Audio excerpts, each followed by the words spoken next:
Bonjour à tous. Aujourd'hui, on va parler des anges. J'ai vu passer un certain nombre de choses sur les anges, les invocations, appeler les anges, demander leur aide. Et j'ai reçu quelqu'un aussi, il y a quelques jours, pour un rendez-vous analakashique, qui me disait qu'il travaillait avec les anges. Bon, c'est bien. On prie les anges, on s'entoure d'eux, on connaît leur nom. C'est très bien, c'est très positif. Il y a rien à dire là-dessus. Et pourtant, il y a beaucoup de choses à raconter. D'une part, est-ce que ce sont bien les anges? Quand on appelle une énergie subtile, il faut déjà être sûr que c'est la bonne énergie qui vient. Et quand j'ai parlé avec cette personne, en fait, j'ai très vite compris qu'elle n'était pas à même d'emboîter. C'est-à-dire qu'il y a l'ange du jour, il y a l'ange du cycle, et puis il y a l'ange de l'heure. Et les trois doivent s'emboîter. Et puis, on a parlé de pentacles. Alors, les pentacles, c'est au début de la Kabbale, hein, tout ce qui est travail sur en géologie. Sauf que les véritables traités de Kabbale, les gros traités fondamentaux ne sont pas traduits. Ils ne sont pas accessibles. Et puis, beaucoup de savoirs ont été perdus. Il faut quand même resituer ça dans l'historicité. Malheureusement, le peuple hébreu a vécu des exactions, a vécu des exils. C'est un peuple qui a été martyrisé tout au long de l'histoire. Et du coup, il y a beaucoup de connaissances, beaucoup de sagesse au niveau de la Kabbale pratique, ce qu'on appelle la Kabbale pratique, qui a été détériorée. C'est-à-dire qu'il y a eu des copies de copies, notamment au niveau pentacle. Et je ne suis pas certaine que les pentacles que nous avons à disposition au jour d'aujourd'hui, ça soit les bons. Alors j'ai fait mes essais comme tout le monde. Il y a une époque de ma vie où j'ai essayé des pentacles. Non seulement ça n'a pas marché, mais en plus ça a été une catastrophe. Et j'ai arrêté tout ça. Je n'ai jamais vraiment fait de Kabbale pratique parce que pour moi c'était trop marqué entre guillemets magie. Et je ne suis pas quelqu'un qui ait jamais fait de la magie dans ma vie. Alors c'est sûr quand notre vie tout bloque, quand on n'arrive pas à avancer, quand on est dans l'épreuve, on a besoin de soutien. On a besoin d'espérance. C'est normal. C'est ça. Très bien prier les anges et avoir même des visions angéliques. Hein. Quand on fait certaines méditations, c'est tout à fait possible. Mais il y a une différence entre faire des prières, visualiser des anges qui arrivent, et puis faire des invocations. Et certaines personnes ont l'impression des fois de recevoir, d'avoir de la malchance, d'avoir une forme de mauvais œil sur elles. Donc elles appellent l'ange pour les protéger. Puis parfois ça marche et parfois ça marche pas, c'est encore pire. Parce que des fois, quand on a le mauvais œil, eh bien, c'est pas le bon ange qui vient. C'est ce qu'on appelle l'ange accusateur, qui est un ange qui va nous demander des comptes. Parce qu'à ce moment-là, eh bien, tous nous avons une matérialité, nous avons une densité, nous avons une compréhension qui n'est pas forcément la plus pure qui soit. Nous avons tous des scories humaines. C'est normal, c'est lié à notre condition de vie ici-bas. Et parfois, quand on appelle un ange, eh bien, ce n'est pas le bon qui vient. Et cet ange qui vient, c'est quand même un ange. Parce que tous les anges sont des anges, même les anges de l'autre côté. Ils ont simplement perdu la compréhension de l'amour. Et donc, en perdant la compréhension de l'amour, ils ont perdu la lumière. Qu'est-ce que va faire cet ange face à nous? Bien, il va nous poser la question. Qu'est-ce que nous avons développé en nous pour nous retrouver dans cette situation? Est-ce que c'est de l'orgueil? Est-ce que c'est de la cupidité? Est-ce que c'est un manque de simplicité? Est-ce que nous avons fait parfois trop d'études et nous avons oublié l'essentiel? Est-ce que nous avons eu des mauvaises paroles, des mauvaises pensées? Bref, tout un tas de choses. Et la seule façon d'y répondre, eh bien, c'est de se poser.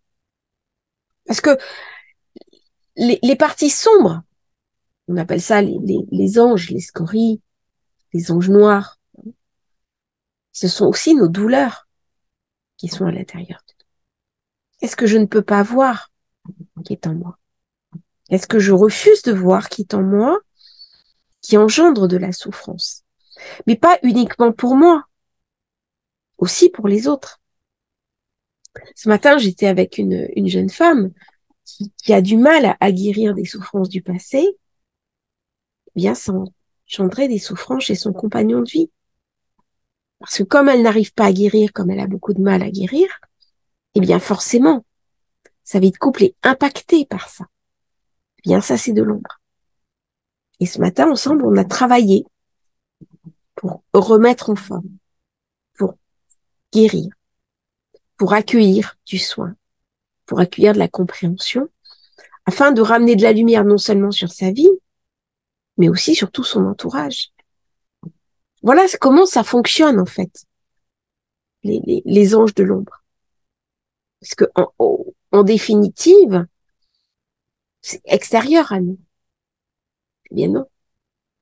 Nos souffrances, elles sont à l'intérieur de nous. Moi, quand on parle d'un ange noir, c'est une représentation, c'est une image, c'est un symbole. Mais par contre, quand je m'interroge sur mes propres douleurs, sur mes propres souffrances, c'est à l'intérieur de moi. Quand je m'interroge sur ma lumière, c'est à l'intérieur de moi. Et quand je m'interroge sur mes souffrances, c'est aussi à l'intérieur de moi. Et donc, qui es-tu? À nous demander cet ange accusateur. Et là, la seule manière de répondre et d'y mettre fin, eh bien, c'est de s'asseoir et de poser un regard juste sur soi. Qui je suis? Est-ce que je suis conforme à l'image que je montre? Où sont mes scories? Où est-ce que j'en suis? De mes propres limites intérieures, de mes propres souffrances intérieures, puis de mes propres, je dirais, de mes propres imperfections. C'est ça, ce questionnement qui est posé et qui nous arrive alors qu'on va appeler ça un mauvais œil. C'est ni plus ni moins que pour nous interroger, pour nous questionner. Une des premières questions divines qui est posée dans les textes saints à l'homme, c'est Aïka. Où es-tu? Et le divin, il sait forcément où nous sommes, mais il n'a pas la réponse à l'intérieur de nous. Et donc, quand on comprend que le cœur de l'homme, dans l'incarnation, nous reste exclusivement à nous, c'est ça le libre arbitre. C'est-à-dire la part de nous-mêmes, elle nous appartient. Et donc, on va comprendre cette question autrement. C'est où est-ce que tu en es dans ton cheminement? Et là, on comprend la force de cette question qui est tout le libre arbitre. Et le libre arbitre, c'est aussi qu'est-ce que je vais incarner dans ma vie? Comment je vais franchir les obstacles qui se présentent à moi? Qu'est-ce que je vais faire pour moi, pour mon entourage et aussi pour les autres, pour les aider? Comment cet ange qui vient, qui est un ange accusateur, je peux le faire basculer? Parce que en fait, c'est un inverse. Et donc, dès qu'on va chercher et changer la polarité, on va se retrouver sur la face lumineuse. Alors, pourquoi j'ai fait cette vidéo? Parce que il faut faire très attention quand on travaille avec les anges. Eh bien, justement, on peut très facilement invoquer une énergie et se retrouver avec l'énergie inverse. Il y a quelques années, j'ai vraiment pris conscience de ça. Et c'est une raison pour laquelle je suis assez vigilante sur le travail avec les anges. J'avais racheté la bibliothèque d'une astrologue qui elle s'était débarrassée de sa bibliothèque. Et la personne qui l'avait déménagé avait récupéré cette bibliothèque qui était énorme, il y avait énormément d'ouvrages, et l'avait mis en vente. Et ces livres sont arrivés chez moi. Et cette femme était écrivain, elle avait écrit un livre sur les anges.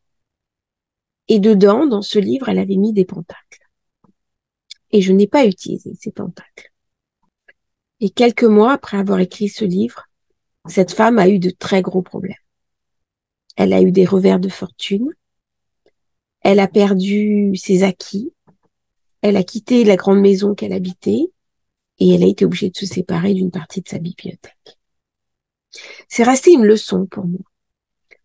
C'est resté vraiment une mise en garde. Et c'est la raison pour laquelle je parle des anges avec beaucoup de réserve et beaucoup de circonspection. Je vous invite à faire de même. Je vous invite à être vigilant. Alors bien sûr, les prières, allumer des bougies, connaître l'ange du jour, lire sur les anges, ce n'est jamais un problème. Hein. Il y a pas de danger à ça. Par contre, dès qu'on commence sur des chemins d'invocation, eh bien, il faut déjà être beaucoup plus vigilant. Parce qu'on a toujours le risque, si c'est mal emboîté, eh bien, justement, de faire venir l'ange qui va vous demander des comptes. Ce n'est pas un ange facile. Dès que le divin va nous demander des comptes, c'est assez douloureux. Et en même temps, ce sont des expériences qui nous font considérablement grandir, considérablement évoluer, afin que nous puissions découvrir la meilleure version de moi-même, la meilleure version de nous-mêmes. C'est une vidéo assez courte, j'avais envie de la faire sur ces anges qui sont à une dimension auquel nous n'avons pas accès forcément, puisque nous sommes dans l'incarnation, et pourtant nous pouvons toucher du doigt quelque chose d'une conscience subtile qui nous amène jour après jour à nous reconnecter au sacré, quelles que soient les difficultés qui nous entourent et quelles que soient les souffrances du monde dans lequel notre âme est venue s'incarner. Belle journée à tous et à bientôt pour une nouvelle vidéo.